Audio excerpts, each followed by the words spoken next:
घटिया पिच से बीसीसीआई अपने क्रिकेटरों का करियर बर्बाद कर रही है। क्या कह रहे हो? अरे बीसीसीआई के एनालिस्ट इतने नल्ले हैं कि इनको ये लगता है कि स्पिन खेलना हमारे क्रिकेटर्स की एक्सपर्टीज है। क्या कह रहे हो? अरे भाई ये मैं नहीं कह रहा, तो फिर कौन कह रहा है? ये कह रहे हैं क्रिकेट फैन सोनल शर्मा, जो अनकट के वीडियोस के साथ जुड़ते भी हैं।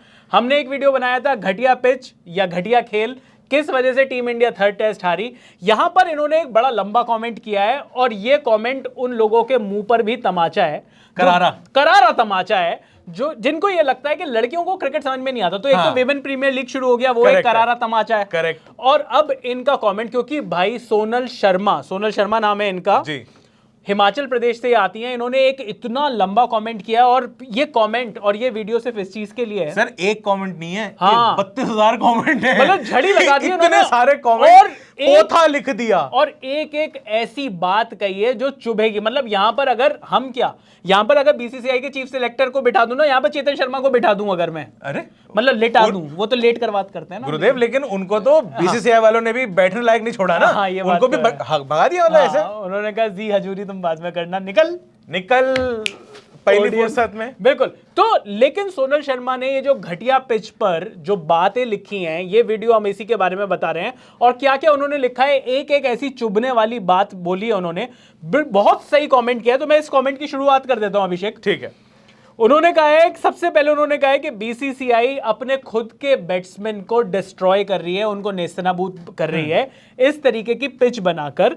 और उन्होंने कहा है कि भगवान जाने ऐसे ये कौन से एनालिस्ट हैं जिनको ये लगता है कि स्पिन खेलना हमारी एडवांटेज है फ्रॉम अ बैटिंग पर्सपेक्टिव। यार देखो, स्पिन खेलना हमारी एडवांटेज रही है, हाँ, थी भी, हाँ, लेकिन ये जो पिच है ना, जहां पे आप ऐसी पिच बना रहे हो जहां पे बॉल बिल्कुल नीचे बैठ जा रही है, बिल्कुल वो स्पिन होगी, कितनी होगी, कहां तक होगी, मतलब इसका अंदाजा खुद बॉलर को नहीं लगा पा रहा है कि भाई बॉलर, आप इंटरनेशनल लेवल पे खेलते हो, बॉलर से क्या एक्सपेक्टेशन होती है, आप बॉल को कंट्रोल करना जानते हो, कितनी स्पिन करानी है, कितने रेवोल्यूशन एक्स्ट्रा देने के, एक्स्ट्रा स्पिन करे, टॉप स्पिन कौन सी है, कौन सी स्ट्रेट रन निकल जाएगी, कौन सी गूगली है, यहां बॉलर को खुद नहीं पता क्या होने वाला है। और कमेंटेटर सारे बार बार इस चीज को छुपा, पता कैसे रहे, बड़ा प्यारा वर्ड निकाला है, natural variation of the pitch. ये नेचुरल, आप सीधे सीधे बस बॉल डालते रहो, पिच अपना काम खुद करती रहेगी। हमारे साथ में मतलब बॉलर्स को ऑटो पायलट पे डाल रखा है। मुझे उस बंदे की याद आ रही है, हमारे साथ में ना एक बंदा क्रिकेट खेलता था, वो स्पिनर कहता था अपने आप को। अच्छा। बॉल स्पिन नहीं होती थी, सीधी जाती थी, कहता था आम बॉल है।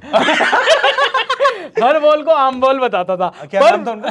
नहीं, सॉरी। पर उन्होंने, जो सोनल शर्मा ने अपने कमेंट में हर चीज को बड़े विस्तार से लिखा है। उन्होंने कहा है कि 2021 से बीसीसीआई प्यार में पागल हो गया है ऐसी पिचेस के, कि जो कि इतनी स्पिन फ्रेंडली हो।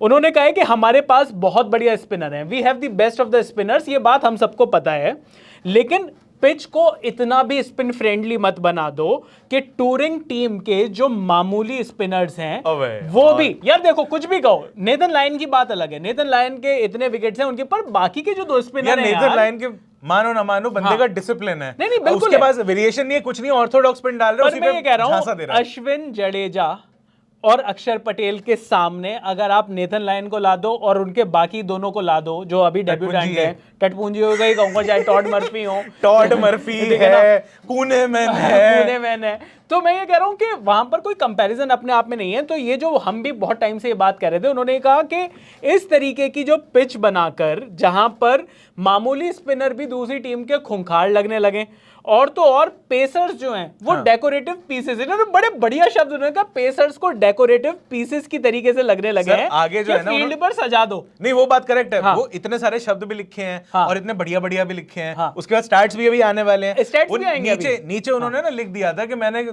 पूरा ना फील्ड में आगे थीसिस लिख दिया यहाँ पे, वो क्या है कि मैं साइंस स्टूडेंट हूँ, तो साइंस स्टूडेंट्स का थोड़ा सा होता है कहीं पे ऐसे एकदम से निकल जाता है। पर उन्होंने ये कहा कि इतने सारे कंटिन्यूअसली स्पिनिंग ट्रैक्स पर खेलते खेलते ऑस्ट्रेलिया भी थर्ड टेस्ट मैच आने तक स्पिन को खेलने लगे हैं कि बॉल कहां से आ रही है, किस तरीके से आ रही है, और यहां पर चाहे वो फॉर्म में कोई बैट्समैन हो या आउट ऑफ फॉर्म बैट्समैन हो, भाई दोनों ही खिलाड़ियों में कोई खास अंतर नहीं लग रहा, तो फिर ये कैसी एडवांटेज हुई, बैट्समैन का कौन सोचेगा। उन्होंने अब आगे ना अब लोगों को लग रहा होगा कि मतलब हवा में ज्ञान है, ये तो ज्ञानबाजी हो रही है, पान की दुकान पर भी खड़े होकर हर आदमी क्रिकेट एक्सपर्ट है। उन्होंने कहा है कि अक्षर जिन्होंने 141 इंटरनेशनल विकेट लिए हैं। Jadeja 503, Ashwin 690, Smith 64, Labuschagne 15, head 22 and even Rohit Sharma 11। ये लोग सारे के सारे या तो फुल टाइम स्पिनर हैं या पार्ट टाइम स्पिनर हैं, तो उनको फिर भी स्पिन खेलना थोड़ा सा बेटर पता है।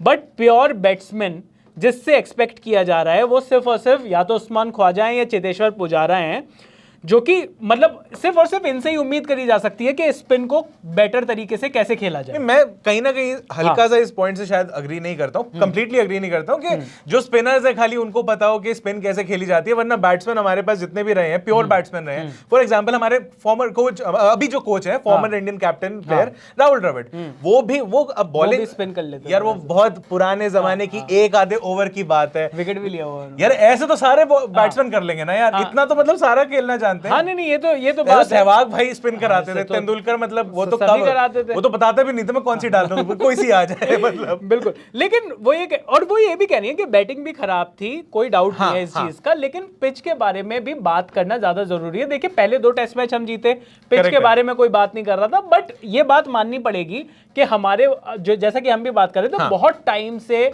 वो सेंचुरी, डबल सेंचुरी वो भी तो देखी जाती थी, 400-500 रन जो वो होते थे, और वहां पर आपको क्वालिटी ऑफ बॉलिंग पता चलती थी कि क्वालिटी ऑफ बॉलिंग कौन सी है जो कि दूसरी टीम के 20 विकेट ले सके। हाँ। यहां पर तो आपको पता ही है कि 20 विकेट तो गिरने ही गिरने हैं, ऐसी पिच है यहां पे। लेकिन वही है ना, बीसीसीआई ये बोलती है, और रोहित शर्मा भी अपनी उसमें प्रेस कॉन्फ्रेंस में ऐसा कह रहे थे कि पाकिस्तान में जाकर देखो लोग बोर हो रहे हैं, हम तो यहाँ पर जो है इंटरेस्टिंग बना रहे हैं मैचेस को 3-3 दिन में खत्म करके। 2.25 दिन में अगर आप अपने ग्राउंड पर हार रहे हो तो ये वैसे से ही इंटरेस्टिंग बनाना है जैसा पाकिस्तान 75 ओवर में 500 रन खाता है अपनी पिचों पर। एक आधा कोई मैच बीच में ऐसा होता है, कोई दिक्कत नहीं है, और उसमें आप जीतो या हारो। अच्छा, एक ये भी हम चीज यहाँ पे क्लियर कर देते, थोड़ा आगे हम हालांकि वीडियो में, लेकिन हम ये नहीं कह रहे कि इंडिया हार गया इसलिए पिच खराब है। हम कह रहे हैं इंडिया जीत भी रहा है लेकिन पिच खराब है, पिच खराब है, और इंडिया जीते हारे वो बात नहीं है, पिच खराब है। और मैं ये कह रहा हूँ, ये जो हमने कमेंट लिया है आज सोनल शर्मा का, वो बिल्कुल इस चीज को दिखाता है, क्योंकि हमने इससे पहले वीडियो किया था कि खराब पिच या फिर खराब बैटिंग क्या बड़ी वजह थी। तो वो खराब पिच के बारे में आज बात कर रही हैं।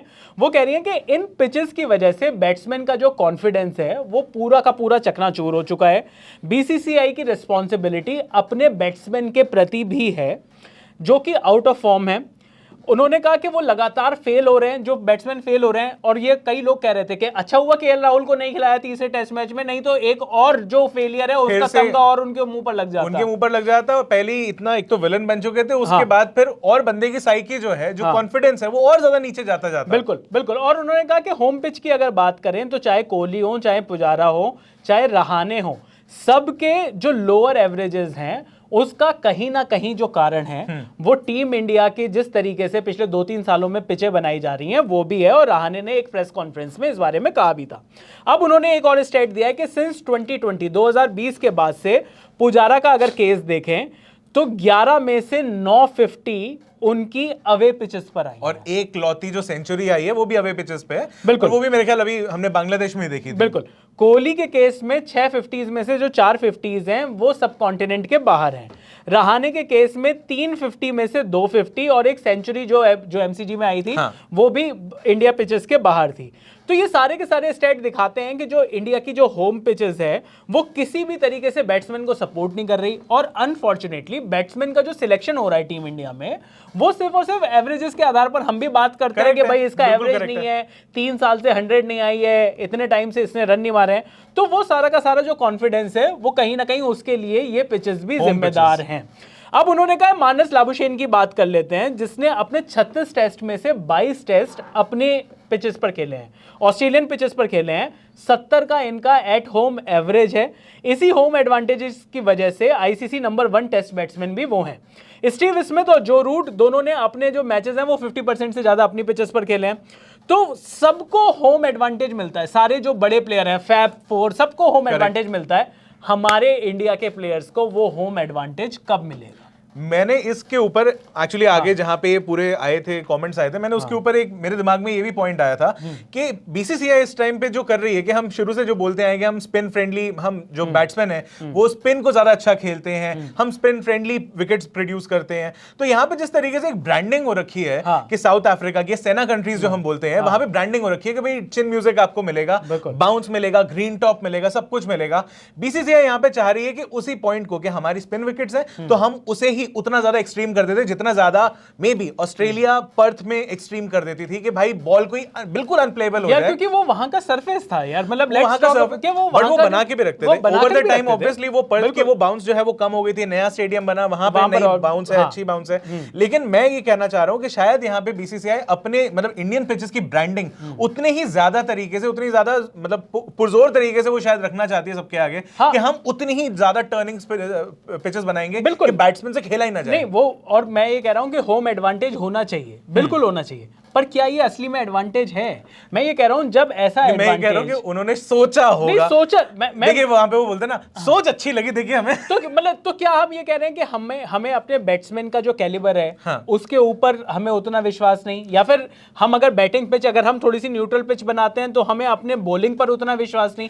यार यही बॉलिंग लाइनअप है। इतने टाइम से ये जो इंडिया मैचेस जीत रहा है वो बैट्समैन से ज्यादा अगर आपको क्रेडिट देना है तो आपको बॉलर्स को देना पड़ेगा। बॉलर्स और लोअर ऑर्डर बैटिंग यार, एब्सोल्युटली। अगर आप 5 नंबर से कहो, चाहे वो गाबा का ऐतिहासिक टेस्ट हो जहां पर हमने वो गाबा का घमंड तोड़ा, at the end of the day आपको 20 विकेटें चटकानी है मैच जीतने के लिए टेस्ट मैच में, और वो लगातार मैं कह रहा हूं वो जब से विराट कोहली कैप्टन बने और उन्होंने वो पूरी की पूरी पेस बैटरी बनाई, वो 5 बॉलर, वो रवि शास्त्री कोच थे, वो पूरा का पूरा जो टाइम था वहां से इंडिया की जो टेस्ट की जो बॉलिंग है वो वाकई में बड़ी मजबूत हुई है। लेकिन उसके बाद मैं ये कह रहा हूं जब हमारे पास इतनी मजबूत बॉलिंग ऑलरेडी है तो क्या हमें वाकई में ऐसी पिचेस की जरूरत है जहां पर हमारी जो बॉलिंग है वो एट पार हो जाए दूसरों की बॉलिंग से? मैंने लास्ट टाइम भी ये कहा था, जोहान्सबर्ग में एक ऐसा ही गलती साउथ अफ्रीका ने भी करी, बिल्कुल ग्रीन टॉप दिया, ऐसा लगा कि नहीं सिर्फ साउथ अफ्रीका के पास ही बड़े बड़े बॉलर्स हैं, फिलैंडर हैं जी और जी रबाडा हैं, लेकिन जब इधर से जब बुमराह एंड कंपनी आई तो उनके बैट्समैन के पास उस चीज का जवाब नहीं था। तो कई बार जब आप इस तरीके की पिच बना देते हो तो वहां पर जो क्वालिटी ऑफ बॉलिंग है वो लगभग बराबर हो जाता है, क्योंकि वहां पर फिर बैट्समैन का भाई बैट्समैन ना किस्मत के सहारे खेल रहा है, और शायद इनका भी जो पूरा का पूरा जो इनका थीसिस है उसका जो रीजनिंग है पिच के बारे में वो यही है। उन्होंने ये कहा है कि जहां तक लखनऊ की भी पिच की बात करें, जहां पर अभी T20 मैच हुआ था इंडिया और न्यूजीलैंड का, जिसमें हार्दिक पांड्या ने बड़ी बुराई भी करी थी उस टेस्ट मैच की, क्यूरेटर की नौकरी भी खा गए फिर वो उसके बाद तो वहां पर एक भी 6 नहीं लगा था। तो इस तरीके की जो पिचेस बन रही हैं, मुझे लगता है मतलब इनको लगता है और मुझे भी ये लगता है इंदौर वाली पिच को भी मेरे को तो यही डर था, मैं कहा कि क्यूरेटर की नौकरी ना चली जाए, ऑलरेडी आईसीसी ने पुअर रैंक कर दिया उसे। बिल्कुल। और लास्ट में वो कहती हैं कि विनिंग और लूजिंग की बात नहीं है, ठीक है हार गए एक मैच, नजर उतर गई हमारी खुशियों की ये लाइन बहुत बढ़िया लगी, हमारी खुशियों की नजर उतर गई, बट जो मेंटल टॉर्चर ये पिचेस हमारे बैट्समैन को कर रही हैं, उनके कॉन्फिडेंस की धज्जियां उड़ा रही हैं, उसका क्या? तो बीसीसीआई के ऊपर उन्होंने ये बात बोली है। हिमाचल प्रदेश से ये फैन है और मतलब बहुत ही जबरदस्त कमेंट, मुझे लगता है कि एक और मैं बाकी फैन से भी चाहूंगा, बड़ा अच्छा लगता है जब हम इस तरीके के क्रिकेट डिस्कशन, देखिए अनकट का क्रिकेट डिस्कशन किस चीज के लिए है, यहाँ पर एक्सपर्ट तो बैठे नहीं है, मजे लेने के लिए, और मैं कह रहा हूँ यहाँ पर ऐसे वो वाले एक्सपर्ट तो बैठे नहीं है जी के 5 ओके इस तरीके से खेलना चाहिए विराट कोहली को या रोहित शर्मा को, इस तरीके से खेलना चाहिए, उनका स्टांस कैसा है, ये कैसा है। हम बात कर रहे हैं फैक्ट्स की, हम बात कर रहे हैं यहाँ पर डेटा की, डेटा पर आप भी बात करो हम भी बात कर रहे हैं, थोड़ा मजा आएगा और फैंस के साथ इस तरीके का इंटरेक्शन करने में मजा आता है, क्योंकि कुछ भी इतना डिटेल्ड कमेंट था, इतना डिटेल्ड कमेंट था कि मतलब मैंने एक्चुअली इनको जो आगे से मैंने जवाब दिया इनको, मैंने ये दिया, मैं कहा बाकी सब ठीक है, मैं पहले क्रॉस चेक करूंगा जितने भी फैक्ट्स एंड फिगर्स आपने लिखे हैं। तो उन्होंने सोर्स बताया कि मेरा ये सोर्स था और मैंने बाद में जाके क्रॉस चेक करा, फैक्ट्स एंड फिगर्स एकदम ऑन पॉइंट। नहीं बिल्कुल, और मान गया मैं साइंस का स्टूडेंट है और बिल्कुल थीसिस ही है, पर मजा आया सोनल शर्मा जी आपका ये कमेंट पढ़कर, और उन्होंने बिल्कुल साफ कर दिया इस टॉपिक पर कि भैया प्रॉब्लम पिचेस की भी है, घटिया बैटिंग भी है, मतलब ये भी आपको मानना पड़ेगा कि जो टॉप ऑर्डर है वो कहीं ना कहीं अपने जो स्किल्स है वो उस तरीके से एम्प्लाई वो नहीं कर रहा। वो मेरे ख्याल से पूरे वो लोग भी वही कर रहे हैं जो इंदौर में हमने सेकंड इनिंग में खास कर देखा है कि हमारे इंडियन बॉलर्स जो थे वो इतना ज्यादा ट्राई करने की उसमें उम्मीद में थे कि अपनी लाइन लेंथ जो है थोड़ी सी खराब कर बैठे थे। वो डेस्परेशन दिख रही थी। मेरे ख्याल से इंडियन बैट्समैन भी या तो बहुत ज्यादा डर के खेल रहे हैं, अपनी नेचुरल गेम नहीं खेल पा रहे, या फिर बहुत ज्यादा ट्राई करने लगे हैं। वो जो आगे बढ़ बढ़ के कोई छक्के मारने की कोशिश में स्टंप हो रहे हैं या बोल्ड हो रहे हैं, ये वही चीजें हैं। बिल्कुल। तो भाई इस टॉपिक पर आज के लिए बस इतना ही कि खराब पिच या खराब बैटिंग में से सोनल शर्मा जी का कह रहा है कि खराब पिच जिम्मेदार है। अगर आपका कुछ और कहना है तो आपके भी ऐसे कमेंट्स का हमें इंतजार है। अनकट पर हम इसी तरीके के कमेंट्स लेना पसंद करते हैं, इस तरीके के डिस्कशन करना पसंद करते हैं, और आप जैसे फैंस ही इस पूरे के पूरे क्रिकेट डिस्कशन की जान है। थैंक यू सो मच इतना बढ़िया कमेंट लिखने के लिए। थैंक यू सो मच इस वीडियो बनाने के लिए। हमें इस वीडियो को बनाने की मजबूर हो गए हम, इतना बढ़िया कमेंट था। मेरा नाम है जयन रस्तोगी, मैं हूं अभिषेक मनचंदा और आप देख रहे हैं अनकट।